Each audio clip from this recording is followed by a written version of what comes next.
Hello everyone, मैं अजय पाल यादव, व्याख्याता इतिहास। आइए एक मोटिवेशनल थॉट के साथ आज की क्लास की शुरुआत करते हैं। अवसर और सूर्य में एक ही समानता है, देर करने वाले इन्हें खो देते हैं। तो प्यारे विद्यार्थियों, आपके पास अवसर है, इसको खोना नहीं है, अवसर का लाभ उठाना है और अपनी पढ़ाई अनवरत जारी रखनी है। कल हमने पढ़ा था फिरोज शाह तुगलक से और बाबर तक के इतिहास के बारे में पढ़ा था। फिरोज शाह तुगलक जिसने 5 शहरों की स्थापना करवाई थी, उसके बाद 2 नहरें बनवाई थी। ये 5 शहर थे हिसार, फतेहाबाद, फिरोजपुर, फिरोजाबाद एवं जौनपुर। 2 नहरों की स्थापना करवाई थी।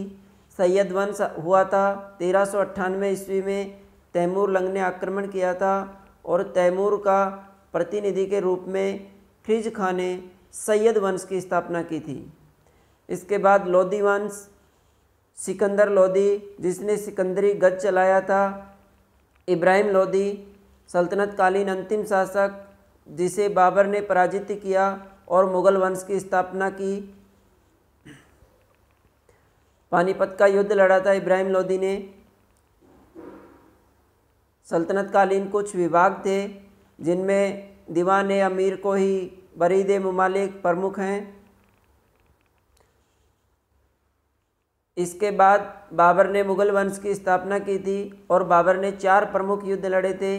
पानीपत का युद्ध इब्राहिम लोधी के साथ, खानवा का युद्ध मेवाड़ के महाराणा संग्राम सिंह के साथ, चंदेरी का युद्ध मेदिनी राय के साथ और घाघरा का युद्ध अफगानों के साथ लड़ा था।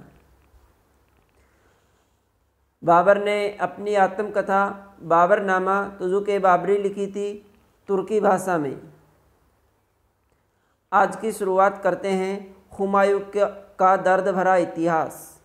देखिए, हुमायूं बाबर के बाद इनका पुत्र हुमायूं शासक बना और हुमायूं 10 वर्ष तक शासक रहा। इसके बाद अफगानों के द्वारा हुमायूं को पराजित कर दिया गया और वो निर्वासित जीवन व्यतीत करता रहा। तो आज हम आज की कक्षा की शुरुआत हुमायूं के दर्द भरे इतिहास से शुरू करते हैं। हुमायूं 1530 से 1540 ईस्वी तक और उसके बाद 1555-56 में ये शासक रहे। हुमायूं बाबर का पुत्र था और बाबर की 1530 ईस्वी में मृत्यु हो गई। उसकी मृत्यु के बाद नासिरुद्दीन हुमायूं शासक बना 1530 ईस्वी में। हुमायूं ने दिल्ली में एक शहर बसाया था जिसका नाम था दीनपनाह। दीनपनाह नामक शहर किसके द्वारा बसाया गया? हुमायूं के द्वारा। चौसा का युद्ध भारतीय इतिहास का एक इम्पोर्टेंट युद्ध, जिस तरह से पानीपत का युद्ध भी इम्पोर्टेंट था, चौसा का युद्ध भी इम्पोर्टेंट है। चौसा का युद्ध किस किस के मध्य लड़ा गया? यह युद्ध हुआ 1539 ईस्वी में। कब हुआ? 1539 ईस्वी में। किस किस के मध्य हुआ? अफगान शेर खां व हुमायूं के मध्य बक्सर के निकट चौसा नामक स्थान पर यह युद्ध लड़ा गया। वर्तमान में चौसा बिहार में स्थित है। यहाँ पे ये युद्ध हुआ और इस युद्ध में शेर खां की विजय हुई और शेर खां की विजय हुई, मुगलों की पराजय हुई। मुगलों की सेना को बहुत अधिक क्षति पहुंची और हुमायूं भी, गंगा के उत्तरी किनारे पर यह युद्ध हुआ। उसके बाद हुमायूं जब अपनी जान बचाने के लिए गंगा नदी में कूद गया तो एक भिश्ती ने हुमायूं की जान बचाई थी। तो उस भिश्ती को हुमायूं ने एक दिन के लिए दिल्ली का बादशाह बना दिया था। इसके बाद चौसा की जीत के बाद शेर खां ने शेर शाह की उपाधि धारण की। याद रखना, शेर खां ने शेर शाह की उपाधि धारण की और बाद में यही शेर शाह इतिहास में शेर शाह सूरी के नाम से प्रसिद्ध हुआ। इसके बाद कन्नौज का या बिलग्राम का युद्ध हुमायूं के जीवन का ये भी महत्वपूर्ण युद्ध था। यह युद्ध 1540 ईस्वी में 1540 ईस्वी में हुआ। शेर शाह जो शेर खां था वो उसने ही शेर शाह की उपाधि धारण कर ली थी। शेर शाह और हुमायूं के मध्य लड़ा गया। इस युद्ध में भी ध्यान रखना शेर शाह की विजय हुई और हुमायूं पराजित होकर 15 वर्षों तक उसको निर्वासित जीवन व्यतीत करना पड़ा। इसके बाद ये देखिए चौसा और कन्नौज के युद्ध हुमायूं के जीवन के दो महत्वपूर्ण युद्ध थे, चौसा का युद्ध और कन्नौज का युद्ध। तो चौसा का युद्ध कब लड़ा गया, ध्यान रखना 1539 में। ये इस नदी के किनारे युद्ध हुआ और जब सेना भाग रही थी तो नदी में कूद गई, हुमायूं भी नदी में कूद गया, लेकिन एक भिश्ती की सहायता से उसने अपनी जान बचाई थी। तो 1539 में चौसा का युद्ध और कन्नौज या बिलग्राम का युद्ध हुआ 1540 में। कन्नौज यूपी में है और चौसा कहाँ है, बिहार में। ये भी पूछा जा सकता है जब नक्शा भरवाए जाते हैं तो। नेक्स्ट, हुमायूं 15 वर्ष तक हुमायूं निर्वासित जीवन व्यतीत करता रहा। इसके बाद 1555 ईस्वी में वो ईरान गया, भारत में भी अन्य शासकों से सहायता मांगता रहा और ऐसे ही निर्वासित जीवन व्यतीत करता रहा, दर दर भटकता रहा। लेकिन 1555 ईस्वी में सरहिंद के युद्ध में अफगानों को हुमायूं ने दोबारा से परास्त कर दिया और 23 जुलाई 1555 ईस्वी को 23 जुलाई 1555 को हुमायूं दोबारा से दिल्ली की गद्दी पर बैठ गया, दोबारा से शासक बन गया। लेकिन कुछ समय बाद ही 24 जनवरी, देखिए 23 जुलाई को शासक बना, 23 जुलाई 1555 और लगभग 6 महीने 24 जनवरी 1556 ईस्वी को दीन पनाह जो उसने शहर बसाया था, उसी दीन पनाह में पुस्तकालय लाइब्रेरी की सीढ़ियों से फिसल गया और गहरी चोट के कारण हुमायूं की मृत्यु हो गई। तो 1556 ईस्वी में हुमायूं की मृत्यु हो गई दीन पनाह की सीढ़ियों से फिसलकर। एक इतिहासकार हुए लेनपूल, उस लेनपूल ने हुमायूं के बारे में कहा था कि हुमायूं जिंदगी भर, ध्यान रखना, हुमायूं जिंदगी भर लड़खड़ाता रहा और अंत में लड़खड़ाते हुए ही मर गया। कैसे मरा था, दीन पनाह की सीढ़ियों से लड़खड़ाते हुए गिर गया था। हुमायूं ज्योतिष में आस्था रखता था, हुमायूं ज्योतिष में आस्था रखता था और इसी कारण सप्ताह में 7 दिन अलग अलग रंग के कपड़े पहनता था, कभी पीले रंग के, कभी काले रंग के, मतलब हर दिन अलग रंग के कपड़े पहनता था हुमायूं। तो ये हुमायूं का दर्द भरा इतिहास था। अब है सूर्य साम्राज्य। देखिए सूर्य साम्राज्य का संस्थापक फरीद खां, ये फरीद जिसने शेर खां बाद में शेर शाह की उपाधि धारण की थी, फरीद खां शेर खां जौनपुर राज्य के अंतर्गत सासाराम, ये सासाराम बिहार में है, सासाराम का जमींदार था। तो ध्यान रखना ये शेर शाह कहाँ का जमींदार था, सासाराम का। दक्षिणी बिहार के तत्कालीन शासक बहार खां लोहानी थे और जब शेर खां ने, फरीद ने निहत्थे ही एक शेर को मार दिया था, तो शेर को मारने के कारण इस बहार खां ने फरीद खां को शेर खां की उपाधि प्रदान की। शेरशाह सूरी ने एक युद्ध लड़ा और वो युद्ध था गिरी सुमेल का युद्ध। गिरी सुमेल का युद्ध किस किस के बीच लड़ा गया, यह युद्ध लड़ा गया था, मारवाड़ के शासक हुए राव मालदेव, मारवाड़ के शासक थे मालदेव, राव मालदेव और शेरशाह सूरी। ये शेरशाह सूरी वही शेर खां है जिसने हुमायूं के साथ चौसा का और कन्नौज बिलग्राम का युद्ध लड़ा था। तो गिरी सुमेल का युद्ध मारवाड़ के शासक, कौन थे मारवाड़ के शासक? राव मालदेव और शेरशाह सूरी के मध्य हुआ। कब हुआ? 1544 ईस्वी में। 1544 ईस्वी में हुआ। ये देखिए तस्वीर में दिखा रखा है गिरी सुमेल का युद्ध 1544 ईस्वी में, और इसमें मालदेव के वीर सेनापति थे जैता और कुपा, मारवाड़ के महान योद्धा थे। 1544 में ये युद्ध हुआ। इस युद्ध में अंततः शेरशाह सूरी की विजय हुई। देखिए गिरी सुमेल के युद्ध में राव मालदेव के सेनापति जैता और कुपा ने वीरता के साथ संघर्ष किया और बड़ी मुश्किल से अंतिम समय में शेरशाह सूरी को जीत मिली।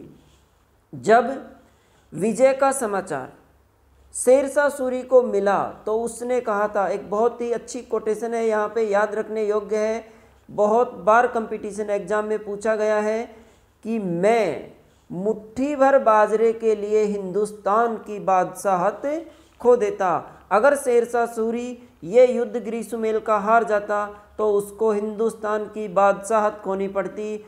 क्यों? क्योंकि जब युद्ध चल रहा था तो शेरशाह सूरी 5:30 बजे नमाज पढ़ रहा था और नमाज पढ़ते पढ़ते ही उसको जब यह सूचना मिली कि हमने यह युद्ध जीत लिया है, तब उसने कहा था कि मैं मुट्ठी भर बाजरे के लिए हिंदुस्तान की बादशाहत खो देता। बोलो सूरी बैन सूं गिरी घाट घमश्याण, मुट्ठी खातर बाजरी खो दे तो हिंदवाण।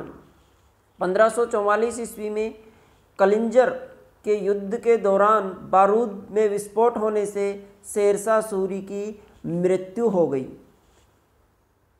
शेरशाह सूरी ने अनेक सड़कों और सरायों का निर्माण करवाया, बहुत लंबी लंबी सड़कें बनवाई थी। सबसे लंबी सड़क बंगाल के सोनार गांव से लेकर पेशावर तक थी। पेशावर जो वर्तमान पाकिस्तान में है, और इस सड़क को ग्रांड ट्रक रोड के नाम से जाना जाता है, अर्थात जीटी रोड के नाम से इस सड़क को जाना जाता है। तो ग्रांड ट्रक रोड का निर्माण किसने करवाया था? शेरशाह सूरी ने। शेरशाह ने 380 ग्रेन का तांबे का दाम तथा 179 ग्रेन चांदी का दाम रुपया चलाया। शेरशाह सूरी का मकबरा सासाराम बिहार में है। तो शेरशाह सूरी के 3 प्रमुख युद्ध थे, 1539, चौसा 40, कन्नौज 44, गिरी सुमेल का युद्ध। ये शेरशाह सूरी के द्वारा चलाए गए सिक्के थे। इस तरह के सिक्के शेरशाह सूरी ने चलाए थे, तांबे के और चांदी के। अब है अकबर। जब हुमायूं अपना निर्वासित जीवन व्यतीत कर रहा था, 1540 में कन्नौज का युद्ध पराजित हो गया था और वो निर्वासित जीवन व्यतीत कर रहा था, उसी दौरान इसने शादी की और शादी के बाद 1542 ईस्वी में इनको एक पुत्र हुआ जो इतिहास में अकबर के नाम से प्रसिद्ध हुआ। और अकबर का जन्म 1542 ईस्वी में अमरकोट का किला है वर्तमान पाकिस्तान में, वहाँ पे 1542 ईस्वी में अकबर का जन्म हुआ। और हुमायूं की मृत्यु के बाद 14 फरवरी 1556 ईस्वी को कलानौर एक जगह है पंजाब में, वहीं पे अकबर का राज्याभिषेक बैरम खां के द्वारा किया गया। क्योंकि जिस समय हुमायूं की मृत्यु हुई यह उस समय पंजाब में थे अकबर, और वहीं पे पंजाब में ही इनका राज्याभिषेक किया गया। जिस समय ये शासक बने इनकी आयु 14 वर्ष थी, तो इनका संरक्षक बैरम खां को बनाया गया था। अकबर ने पानीपत का द्वितीय युद्ध लड़ा। ध्यान रखना, पानीपत का प्रथम युद्ध 21 अप्रैल 1526 किस किस के साथ? इब्राहिम लोदी और बाबर के मध्य। द्वितीय युद्ध 5 नवंबर 1556 किस किस के बीच? अफगान सेनापति हेमू और अकबर के सेनापति बैरम खां के मध्य हुआ और इस युद्ध में किसकी पराजय हुई? अफगानों की पराजय हुई।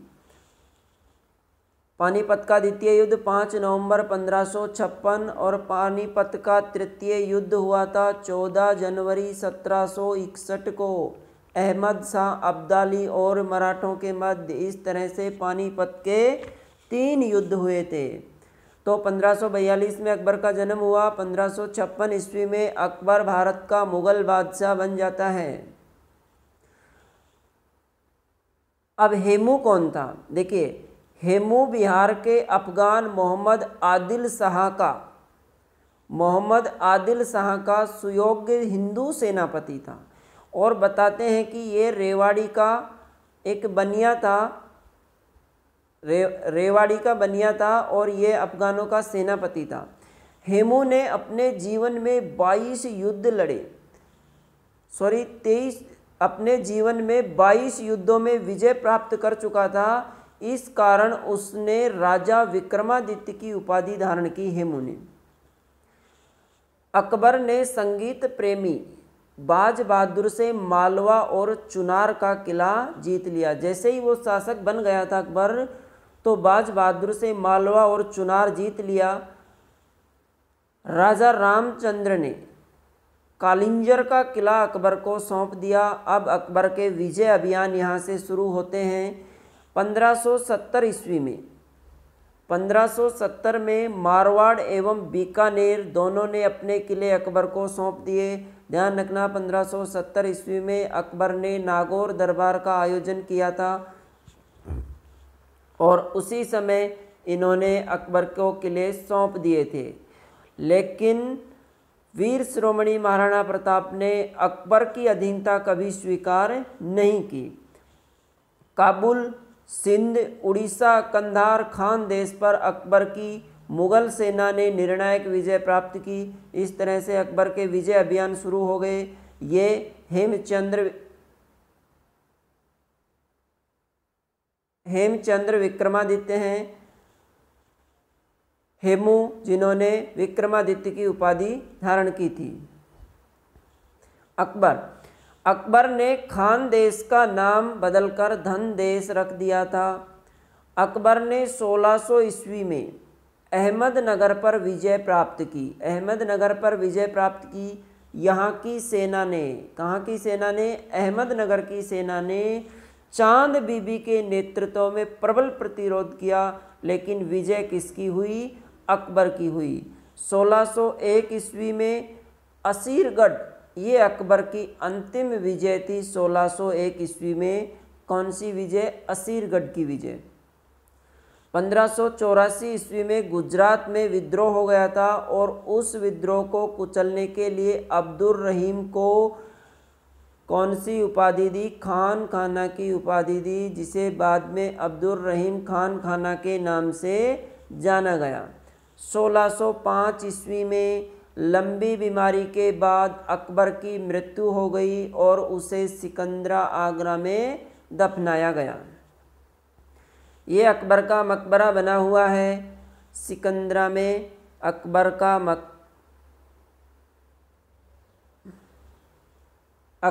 मकबरा, ये अकबर का मकबरा है। कहाँ पे? सिकंदरा में। पूछा जा सकता है अकबर का मकबरा कहाँ है? सिकंदरा में। और ये अकबर द्वारा बसाया गया था फतेहपुर सीकरी। ये फतेहपुर सीकरी है।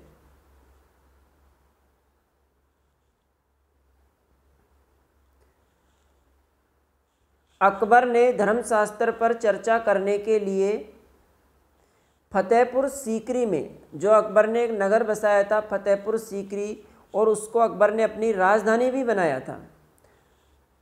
उस फतेहपुर सीकरी में अकबर ने 1575 ईस्वी में इबादत खाना बनवाया। ये इबादत खाना क्या था? धर्मशास्त्र पर चर्चा करने के लिए।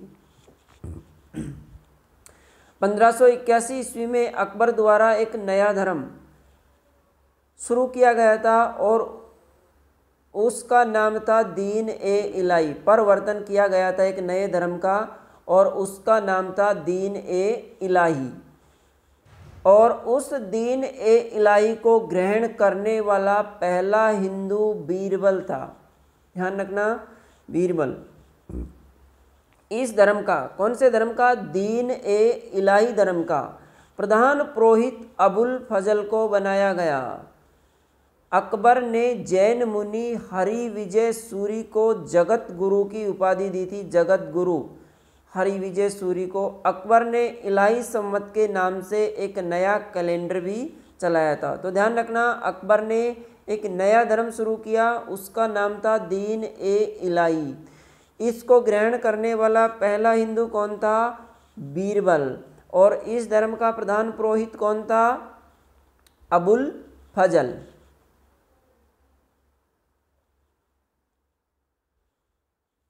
अकबर ने राजपूतों के प्रति वैवाहिक संबंध और शक्ति की नीति अपनाई थी। या तो अकबर की अधीनता स्वीकार कर ले और अकबर के साथ वैवाहिक संबंध स्थापित कर ले, या फिर शक्ति अर्थात युद्ध की नीति अपनाई थी। और अकबर के साथ संधि करने वालों में राजस्थान का पहला राजपूत कौन था? कछवाहा भारमल। ये कछवाहा भारमल कहाँ का राजा था? जयपुर अर्थात आमेर का राजा था। आमेर का राजा था जिसका नाम था भारमल।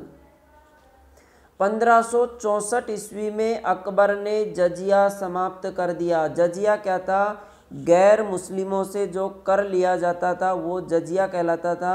और 1564 ईस्वी में अकबर ने जजिया कर को समाप्त कर दिया था।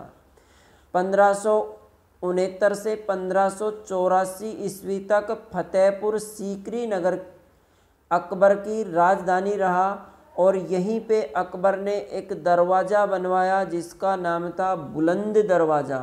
और ये बुलंद दरवाज़ा अकबर ने गुजरात विजय की याद में बनवाया था। अब ये अकबर का साम्राज्य है कि अकबर का साम्राज्य कहाँ कहाँ तक फैला हुआ था। ये इधर बंगाल से लेकर म्यांमार, बांग्लादेश और अफगानिस्तान, पाकिस्तान तक फैला, गुजरात तक अकबर का साम्राज्य फैला हुआ था। ये भी ध्यान रखना, जो नक्शा आता है उसमें कहीं से कोई स्थान पूछ सकते हैं। अकबर के बाद उसका पुत्र जहांगीर शासक बना। 1605 से 1627 ईस्वी तक जहांगीर का शासन रहा। और जहांगीर के बचपन का नाम सलीम था क्योंकि ये शेख सलीम चिश्ती के आशीर्वाद से पैदा हुआ था। लेकिन इसने नूरुद्दीन मोहम्मद जहांगीर बादशाह की उपाधि धारण कर मुगल सत्ता संभाली। इन्होंने सिख गुरु अर्जुन देव को मृत्युदंड दिया था। जहांगीर के दरबार में ब्रिटिश दूत कैप्टन हॉकिंस और सर टॉमस रो आए। कैप्टन हॉकिंस और सर टॉमस रो जहांगीर के दरबार में आए थे। ये अंग्रेज थे। ये जहांगीर है, इनका शासन 1605 से 1627 तक रहा। शाहजहां।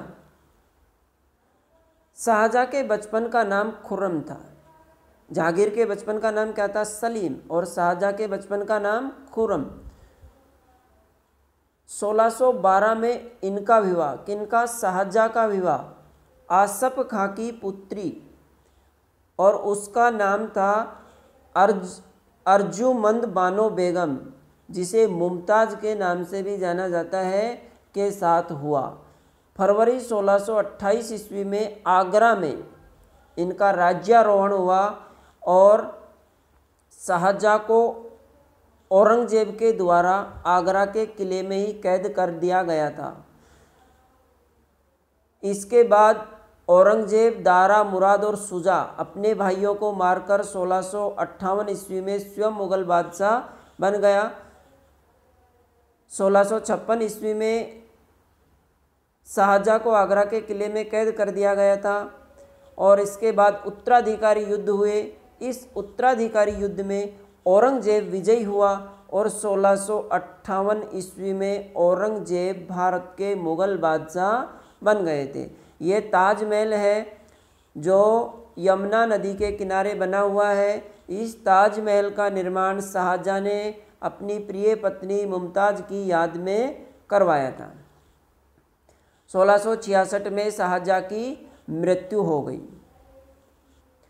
औरंगजेब 1658 से 1705। देखिए, औरंगजेब ने राजा जयसिंह को दक्कन का गवर्नर नियुक्त किया। अब ये राजा जयसिंह कौन था? ये आमेर का शासक था और इसको दक्षिण भारत का गवर्नर नियुक्त किया था, दक्कन का गवर्नर नियुक्त किया। अब ये शिवाजी और राजा जयसिंह के मध्य 1665 ईस्वी में एक संधि हुई जिसका नाम है पुरंदर की संधि। इम्पोर्टेंट स्टार लगा लीजिए। पुरंदर की संधि किसके मध्य हुई? राजा जयसिंह, मिर्जा राजा जयसिंह और शिवाजी के मध्य। कब हुई? जून 1665 को। संधि की शर्तों के अनुसार शिवाजी ने अपने 23 किले राजा जयसिंह अर्थात मुगलों को सौंप दिए। जयसिंह के प्रयास से शिवाजी आगरा में औरंगजेब के दरबार में गए, लेकिन औरंगजेब द्वारा उनके साथ गरिमा युक्त व्यवहार नहीं किया गया, अपितु षड्यंत्र पूर्वक शिवाजी को बंदी भी बना लिया था। गरिमा युक्त व्यवहार क्यों नहीं किया गया? क्योंकि शिवाजी को पीछे खड़ा किया गया था और उपयुक्त सम्मान भी नहीं दिया गया था। यह पुरंदर की संधि है छत्रपति शिवाजी और किसके मध्य हुई? मिर्जा राजा जयसिंह के बीच हुई थी 1665 ईस्वी में। इम्पोर्टेंट याद रखना।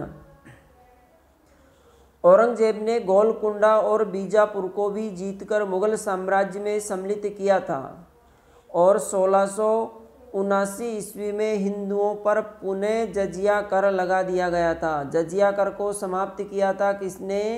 अकबर ने, लेकिन औरंगजेब ने पुनः जजिया कर लगा दिया था।